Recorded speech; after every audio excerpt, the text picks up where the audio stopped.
Very good afternoon to you. It is the 24th of July 2026, and once again this is UBC's lunchtime news. My name is Patricia Lukoma Mpango, and straight away into the bulletin, starting off with the Presidential Press Unit. President Yoweri Museveni has hosted 33 Spanish student volunteers at State House Entebbe following the completion of their 4th annual community outreach mission in Uganda. The volunteers worked in Gomba district, supporting the construction of school facilities, improving access to clean water, and assisting vulnerable households under a program coordinated by the Kelem Foundation and supported by the President and First Lady Janet Museveni. The President commended the initiative, saying government remains committed to transforming Uganda into a modern money economy through commercial agriculture and wealth creation programs. He noted that more farmers are embracing commercial agriculture, reflecting the impact of these initiatives. Responding to questions from the students, President Museveni said Uganda's stability is built on shared national interests rather than tribal or religious identity. He added that the country's security forces are recruited on merit to ensure professionalism and inclusiveness. Now, the president also encouraged young people to lead by discipline and disciplined lives, build stable families, and avoid destructive habits. Kelem Foundation Director Dr. Harris Kirumira Karure thanks the President and the First Lady for supporting the program, saying the volunteers had contributed to education, clean water, and community welfare in Gomba district. Now, speaking on behalf of the delegation, Lady Carmen Silero thanked Ugandan government for its support, saying it enabled the volunteers to successfully complete the outreach mission.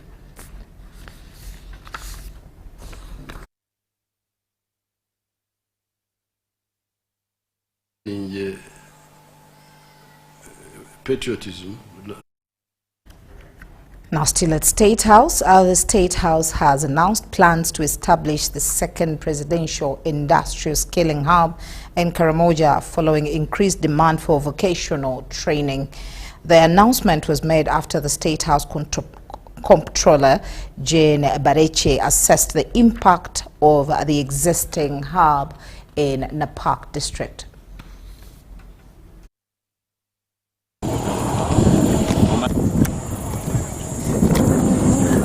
The Karamoja Zonal Presidential Industrial Skilling Hub is changing lives by equipping young people with practical skills for employment and self-reliance. During a visit to the facility, State House Comptroller Jane Bareche said government is preparing to expand the program with a second industrial hub in the sub-region. We designed the selection criteria of beneficiaries. But I think to some extent, maybe some leaders became lazy or they lacked money or something, then they abused it. And I hear that most people who come here are just attracted. Are we good? You find someone on the road, yeah, that's what I hear. Then you tell them, I come with someone you're going to do what they read and say, so that's we are not going to come and do this. Then our mindset change and how leadership gets the problem to change such people. The visit also reviewed the performance of graduate circles and the utilization of the 50 million Ugandan shillings revolving fund allocated to each circle. District leaders appealed for another hub to serve northern Karamoja, saying demand for training has outgrown the capacity of the Napak facility. We feel like if we can have the one of North Karamoja to occupy Kotudo municipality, Kotudo district, Karianga, Kabong, Abim, the 5 local government to go on the other side. Then the 6 local government come on this side. That would be very good. Because now, the number that we always bring to the hub here, it is limited. Because of the demand that has become too much in the region now, the people have started to say, why don't we have another industrial hub? Because the population that we have here, like the 241, There cannot be house here beyond that number. Director of Presidential Projects and Industrial Hubs, Engineer Raymond Kamgisha, confirmed that plans are underway to establish the new center in the next financial year. State House Comptroller broke the news how we are getting another presidential industry hub in Karamoja sub-region. So we will no longer have one here, we are going to have another one, especially in the areas of Kabong or Kotido. Among the beneficiaries is 27-year-old Dennis Opio from Abim district, who despite being born with one functional hand, has acquired leather training skills and is now producing shoes, bags and other leather products. Winnie Nalusiba, reporting for UBC TV. Now, findings from a new nationwide survey show that HIV-related stigma and discrimination remains widespread in Uganda. The study by Makerere University School of Public Health indicates that stigma continues to affect treatment adherence, clinic attendance, and overall well-being of people living with HIV. The survey, conducted across 20 districts by Makerere University School of Public Health, in partnership with the Ministry of Health, found that more than 7 in every 10 respondents experienced at least one form of HIV-related stigma or discrimination in the past year. Despite Uganda's progress, overall, we are talking about by age group. You can see the prevalence among the 15 to 24 years has actually not changed. And then 25 to 35, we can see a slight change from 36 to 34. Then among 35 to 49, 54 to 52, no significant difference. In expanding HIV prevention and treatment services, researchers say stigma remains one of the biggest obstacles to ending the HIV epidemic. Many respondents reported feelings of shame, guilt, fear of disclosing their HIV status, and low self-worth. So as we move towards integrated service delivery, how is this going to look like for some of the interventions for young people?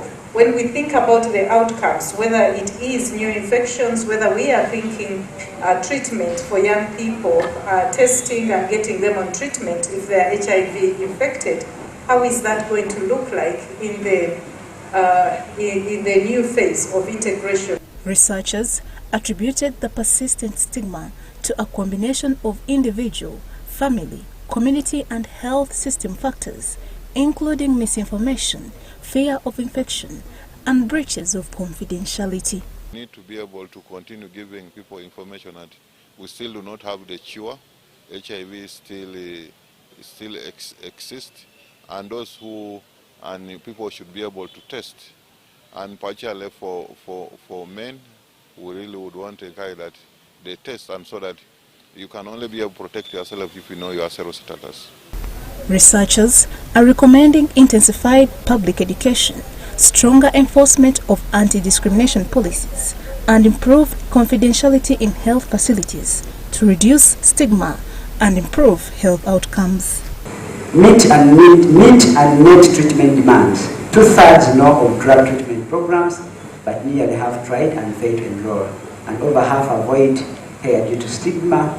Expand medication-assisted treatment and stigma-free integrated services. The study also found that HIV-related stigma affects clinic attendance, timely treatment initiation, medication adherence, and viral load suppression, and ultimately hindering national HIV control efforts.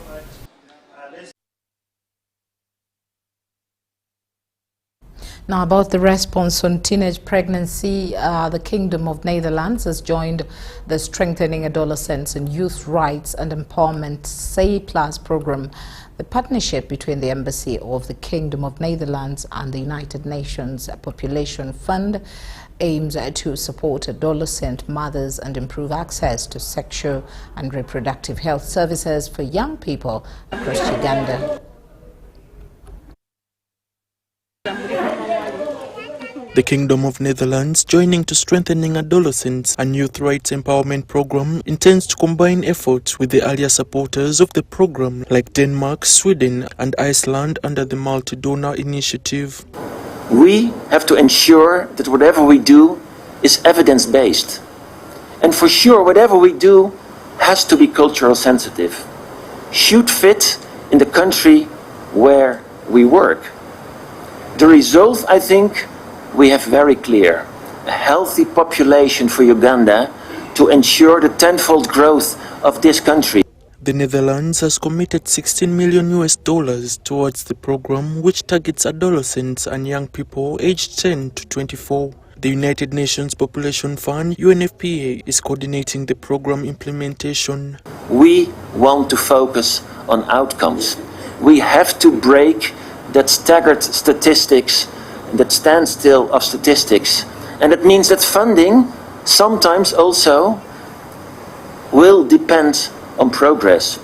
We should not continue funding because on paper it looked good.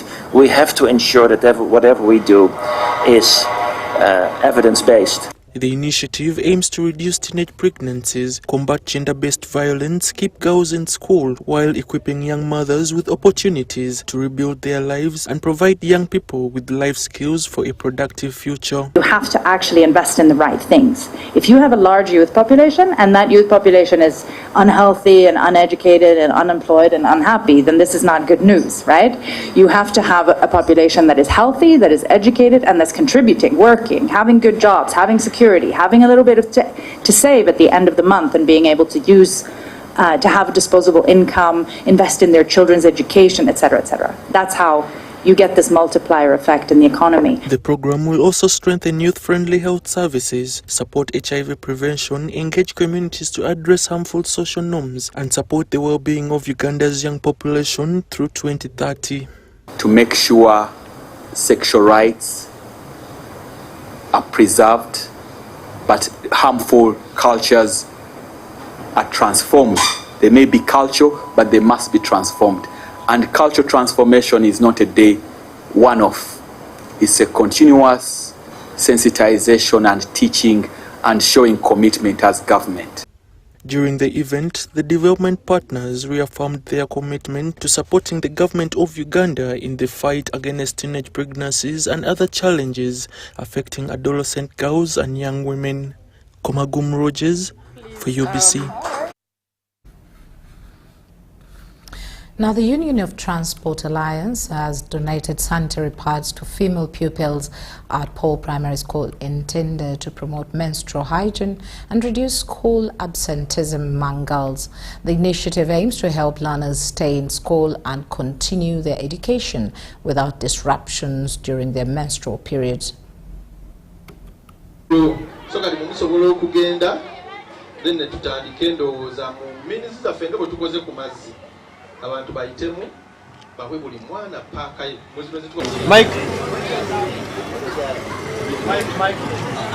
are really very grateful, just because the reason why you're here, you are ensuring that the girl child stays in school.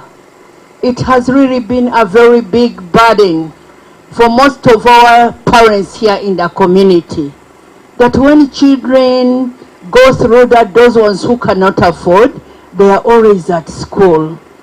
But we are really very grateful to see you. Many children in those classes, but coming to P5, P6, P7, they started dropping. So we discovered that is one of the problems is lack of having money and all that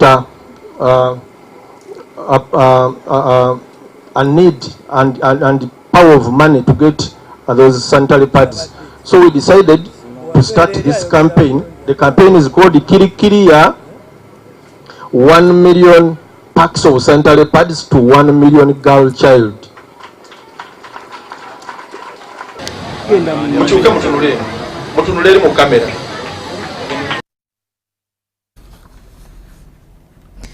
Now, the Ministry of Gender, Labour and Social Development have engaged Special Forces Command SFC women on leadership skills and basic training on the response of gender-based violence within their institutions. The engagement targeted women in Wamama group to equip them with practical skills on conflict resolution, psychosocial and legal awareness of their communities. The program targeted the Wamama Group, a network of the Special Forces Command women, with the goal of building their capacity to handle gender-based violence cases, provide psychological support, and understand basic legal rights. We have also opened their pathways. They can go to courts of law, they can go to police, they can go to office of RDC, with the view to save life. And we hope if we can settle the institution of family, the country will develop faster.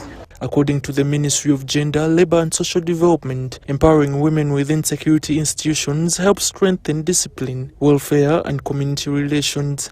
We take it that we can't change a woman alone, or we can't give skills to a woman when the man is not skilled. So that's why we involved also the male officers and men, so that when these ones go back to do to sensitize the other women and other households, they're accepted, the message is accepted. The ministry and SFC leadership commits to sustaining the engagement through quarterly trainings and linking participants to existing support services. These want government to expand the skills training initiative to other sister forces across the country. Where there is a lot of poverty, there is a lot of violence, because so many things are sorted with the support, financial support, you understand? So when the support is not there financially, you will see people violent. They are quarreling with one another.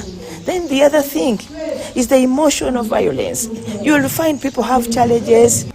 I request him to move to other balances, to move to other forces.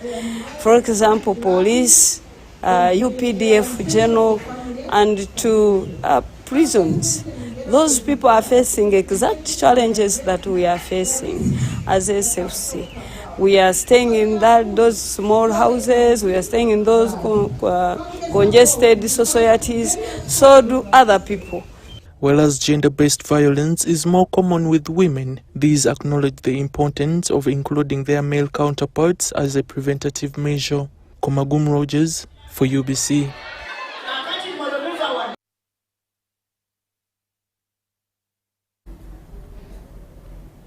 Now, of course, human rights as they focus on road safety. Uganda Human Rights Commission is calling for stronger measures to prevent road crashes before they happen, including stricter enforcement of traffic laws, safer transport standards, regular vehicle inspections, and responsible driving. Responding to the recent school bus crashes, Commissioner Crispin Kaheru says most accidents are preventable and call for security-led human rights approach to safe road. Road safety is actually a human rights issue. Road crashes should not become just another news headline. No. They should actually be a nationwide wake-up call. Has the right to leave home and return home safely. And that is why we are championing a security-led human rights approach, preventing harm before that harm actually happens. We should commend the police and other law enforcement organs when they enforce traffic laws, when they remove unroadworthy vehicles, when they stop reckless driving. They are actually protecting the right to life. So, school engineers, our own schools, transport operators, our drivers, All these have a duty to put safety first. And by doing so, they become defenders of human rights. Because every preventable road death is a human rights failure. So the recent accidents must actually drive stronger enforcement. They must drive safer transport standards. They must drive regular vehicle inspections. Is the highest expression of both security and human rights.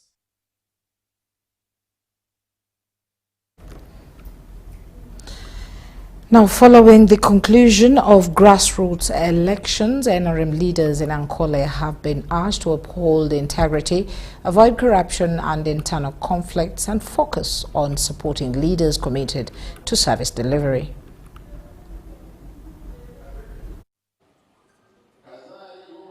Entry meeting for our elections, LC1, LC2, and women caucus. First of all, as a party, we believe that this election is so critical when it comes to service delivery. So we are not just here for formality, we are here because we know how sensitive and how critical this election is in terms of service and in our party. And tomorrow, to give them the program of the National Resistance Movement on the next elections. For example, we are going to have elections of LC1s, we are going to have elections of women councils, from the grassroots to the district, then nationally. Please make sure you don't conflict, make sure you harmonize, make sure you send the leaders who are NRM trustworthy, honest, and we'll make sure that all the government programs reach the people.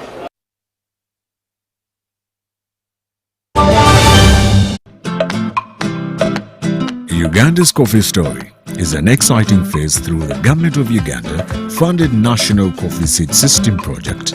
The National Coffee Research Institute, NACORI, under the policy guidance of NARO, works with MAIF, Coffee Department, registered nursery operators, and farmer groups to deliver quality coffee seedlings to farmers. Introducing Next Wave, the next generation of coffee. Chituza Robusta coffee varieties with higher yields, drought tolerance, and resistance to diseases. As Uganda's coffee exports grow from 3.5 million to over 8.7 million bags, Makerere Institute for Social Development, a certified institution for higher learning, invites applicants for certificates and diploma courses like accounting and finance, procurement, journalism, tailoring and fashion design, with many other skills-tailored courses. Our institution is compliant. First of all, it is recognized by National Council for Higher Education. We are certified. The registration number is UBB 187. Tested and tried since 1995, Makerere Institute for Social Development is your solution when it comes to quality education. You may apply for January, May, August intakes. Find us along Sir Apollo Kagwa Road, opposite Makerere University Sports Ground. Our tuition is affordable with the state-of-art facilities. Early birds stand a chance to grab themselves bursaries. MISD or Makerere Institute for Social Development, facilitating your career.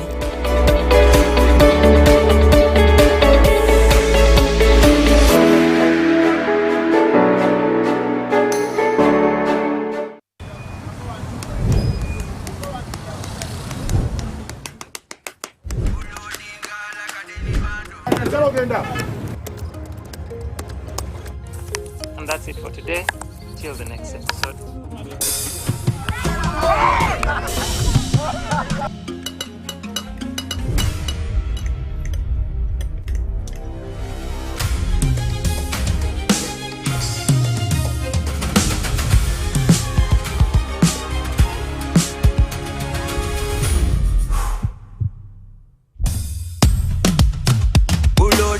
Like a daily bando, like a daily bando, like a daily bando. Omuliro nguwulira muli mumutima kukankana like drums. Kalakata, kalakata, enendungu ya kusabula. Mikono juu, free of fire, free of fire, free of fire.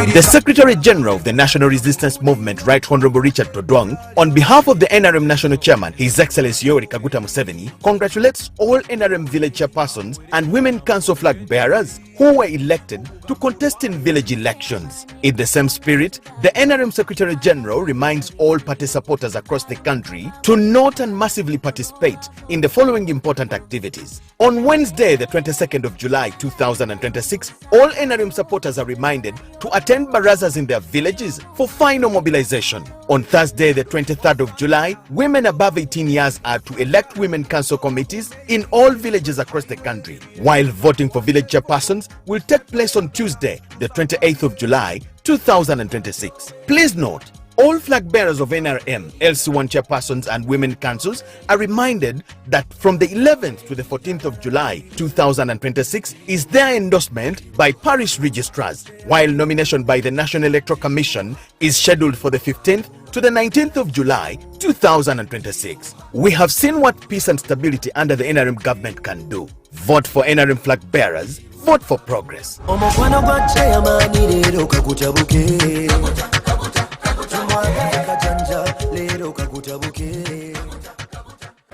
Alo. Ese mwami mukasa. Mutyaneyo. Yono broka. Yenze broka wa mayumba. Bangambye ne nyumba za mwenungiko. Kituufu. Oyagala abisenge bimeka? Nga bisatu. Ebbeeyi bagigambye? Bangambye saa 5. Nedda ssebo eno zaali nnyamuuko. Lwaki? Anti langi gye tusiigisa ya mulembe. Anti ne valiyo y'ekitundu yalinnya. Musiigisa ki? Global Paints. Mutya. Ku siiringi tukozesa Global Mat. Ate munda ne tukozesa Global Silk Vinyl. Singa kwetaga wabweru. Wabweru tukozesa Global Weather Coat Emulsion. Kusiiga gye musiiga. Ogwo omutindo ogusasulira essente zonna. Guli wumite. Global Paint, a reliable product. The parent is Tuliahemwa Dixon. And the child is Tuliahemwa Esther.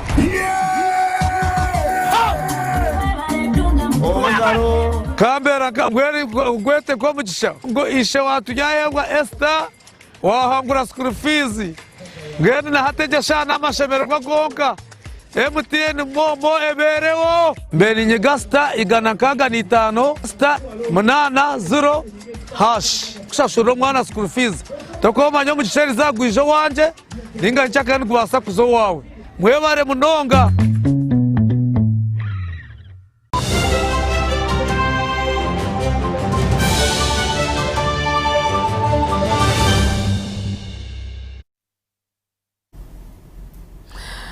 And we enter into our section of business. Now, the Ministry of Trade, Industry and Cooperatives has engaged stakeholders in a public dialogue on the challenges and opportunities in Uganda's cocoa sector. Stakeholders are calling on cocoa exporters to embrace cooperatives to strengthen their bargaining power, improve market access and promote sustainable growth in Uganda's cocoa exports.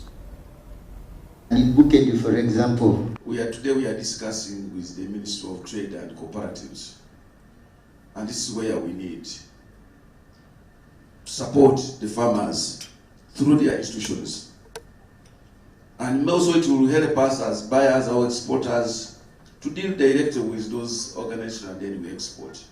Then we need to expand the domestic value addition. This is the point now. This is the point where the government is looking at. With 72,000 metric tons exported as of June last year, I mentioned that out of that we have less than 50,000 metric tons. Many countries that have succeeded began with cottage industries. We too can build our cottage industries. Before thinking of the bigger, processing facility, maybe let's encourage our cottage industries to grow. On our local, especially like in those areas which are cocoa producing, can those homesteads or maybe cooperative groups start small but do something and add value? Instead of just taking the cocoa beans, maybe we should also think about other ways we can improve. You have enumerated had to do with production. Now you talked of quality and consistency, and specifically inconsistent fermentation, poor drying, weak grading all those that do is primary processing. Well, as we should look at the goal of attaining $1 billion shilling from cocoa, we should first increase the production to sustain. The Uganda Manufacturers Association, UMA, in partnership with the East African Business Council, has launched the East Africa Business Review magazine at the UMA headquarters in Lugogo, Kampala.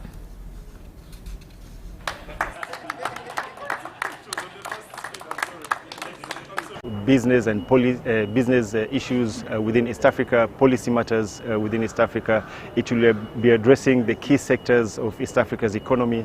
We will be showcasing our members, we'll be showcasing investors. We will also run market intelligence. Within this magazine, we were going to also monitor integration through businesses every quarter. It's going to be a quarterly edition.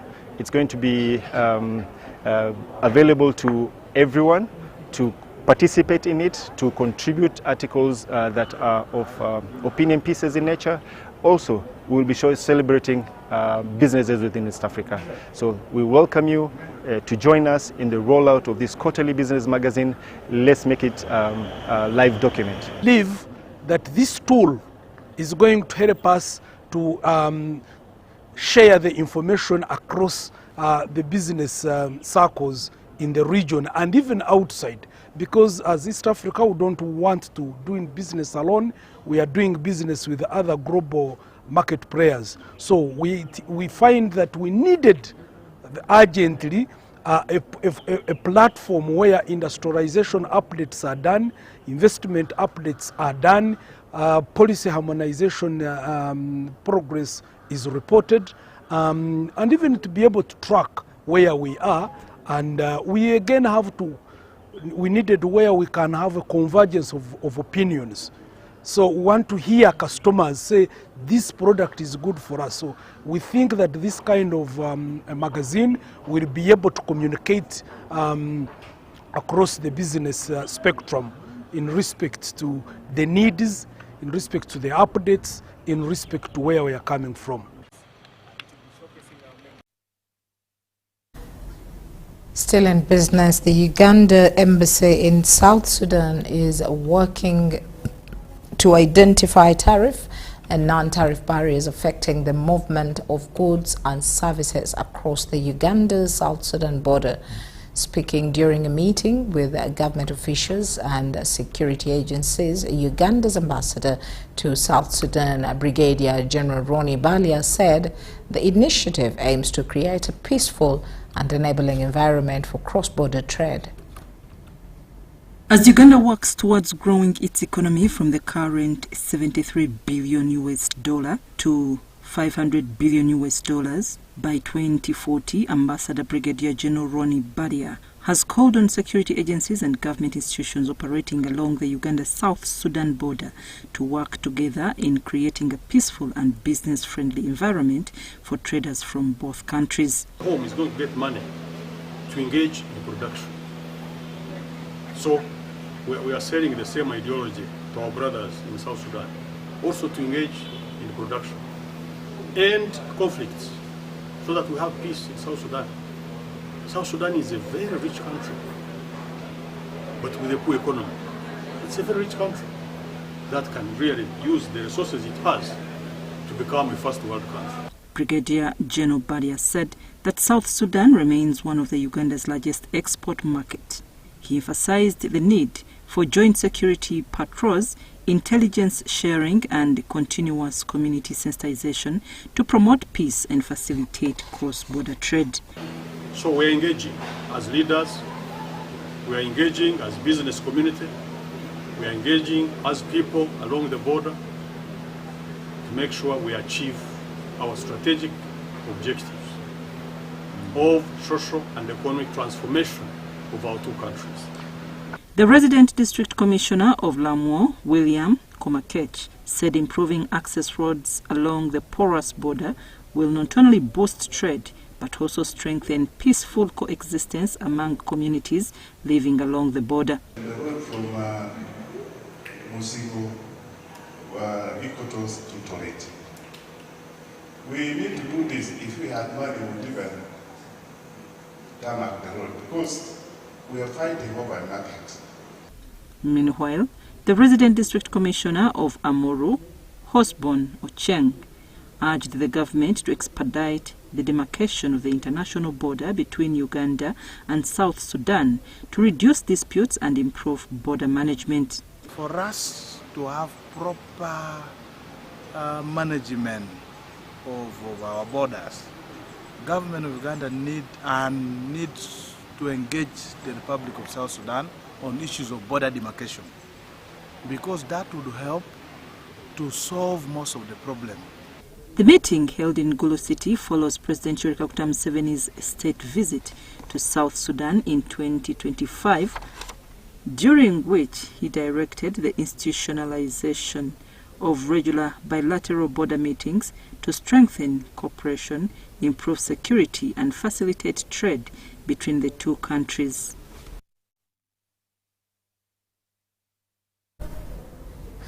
And lastly, Uganda's hospitality industry is calling for stronger collaboration and support to promote professional growth, skills development, and career opportunities.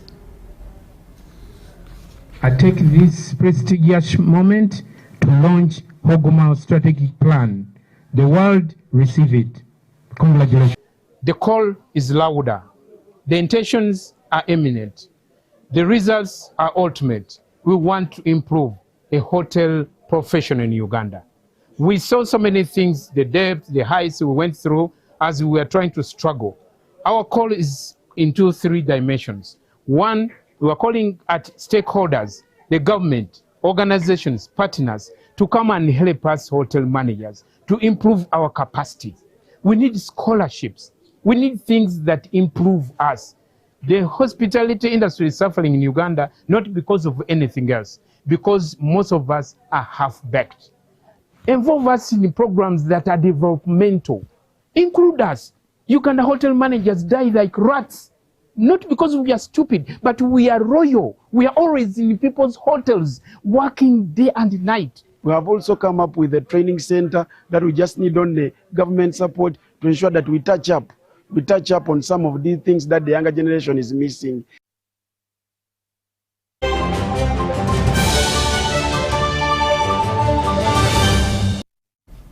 That's all we had time for. Thank you so much for allowing us into your space. My name is Patricia Lokoma Mpango. Good afternoon.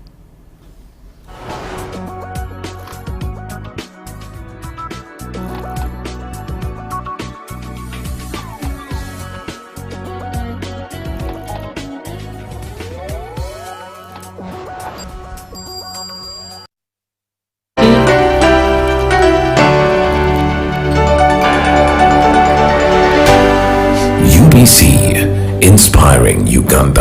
Luli nagenda n'akantu kano.